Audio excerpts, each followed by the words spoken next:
السلام علیکم لیول ہفتم، کیا حال چال ہے بیٹا آپ سب کے؟ یہ آپ کے اردو کا یونٹ ہے۔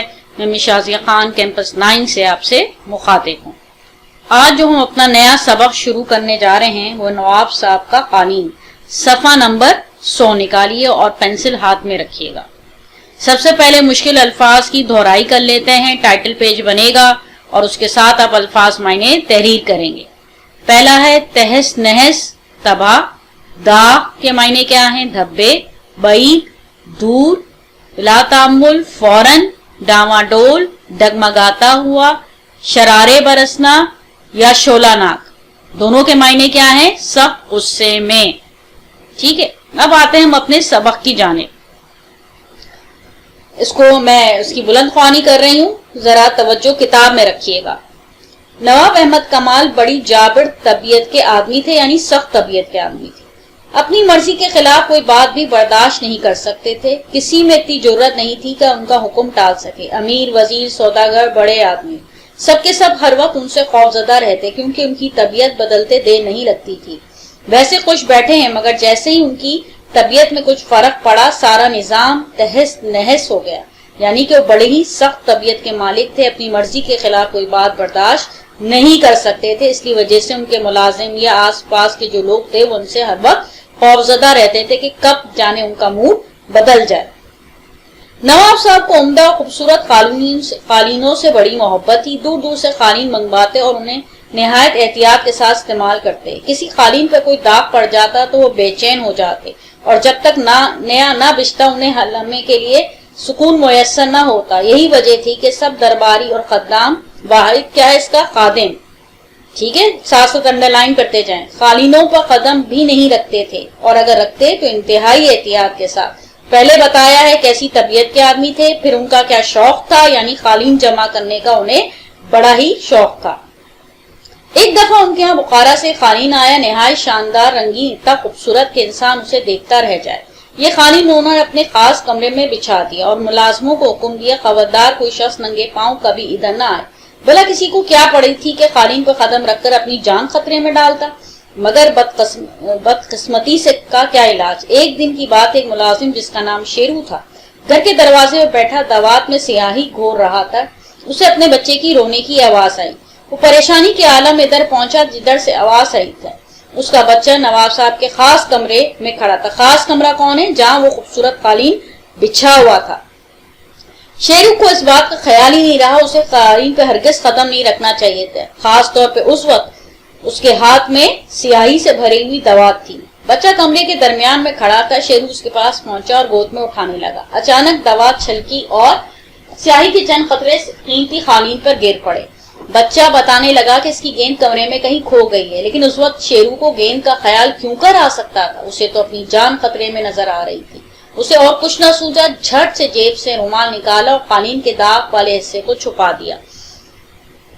آنے کو تو وہ کمرے میں آ گیا، مگر خوف سے اس کا برا حال تھا۔ دیر تک سر جھکائے سوچتا رہا کہ کب کیا کرے، کس طرح جان بچائے۔ یہ تو ظاہر تھا جیسے ہی نواب صاحب کو اس بات کا علم ہوتا ان کا برا حال ہو جاتا، اور اس وقت اس حالت میں نہ جانے کیا حکم دے دیتے، مار ڈالنے کا حکم بھی دے دیتے تو ان سے کچھ بعید نہ تھی، یعنی امید نہ تھی۔ آدمی کس بات پہ غور کرے، کچھ نہ کچھ اسے سوج ہی جاتا ہے۔ اسے بھی سوج گیا۔ شہر میں ایک ایسا ماہر شخص بھی رہتا تھا جو داغ دھبے صاف کرنے میں کمال رکھتا تھا۔ کیوں نہ اس سے کھل کر بات کر لی جائے، ضرور اس کے دل میں رحم آ جائے گا، اس کی جان بچ جائے گی۔ یہ سوچ کر وہ اس آدمی کے پاس گیا اور اسے جانتا تھا۔ اس نے شیرو کو دیکھتے ہی پوچھا، دوست پریشان نظر آتے ہو؟ شیرو نے سارا قصہ بیان کیا۔ جمیل آغا خاموش رہا اور کچھ دیر اور خاموش رہتا کہ شیرو کی آنکھوں سے آنسو بہ نکلے۔ یہ دیکھ کر جمیل آغا کہنے لگا، جانتا ہوں اس وقت تمہارے دل کی کیا کیفیت ہے، میں ضرور تمہاری مدد کروں گا۔ شیرو اپنے دوست سے وعدہ لے کے اپنے گھر لوٹ آیا۔ شام ہوئی تو جمیل آغا اپنے وعدے کے مطابق نواب صاحب کے خاص کمرے میں پہنچ گیا۔ ابھی اس نے قالین کے داغ دار حصے سے رومال ہٹایا ہی تھا کہ اپنے سامنے دو آنکھ برساتی ہوئی آنکھیں دیکھ کر بے اختیار کانپ اٹھا۔ نواب صاحب شعلہ ناک نظروں سے اسے دیکھ رہے تھے۔ ہمارے قالین کو کس نے داغدار کیا؟ نواب صاحب نے گرج کر کہا۔ جمیل آغا نے عرض کی، حضور یہ داغ ابھی مٹ جائے گا، اسی مقصد کے لیے تو میں آیا ہوں۔ ہم پوچھتے ہیں داغ ڈالا کس نے؟ جمیل آغا خاموش رہا۔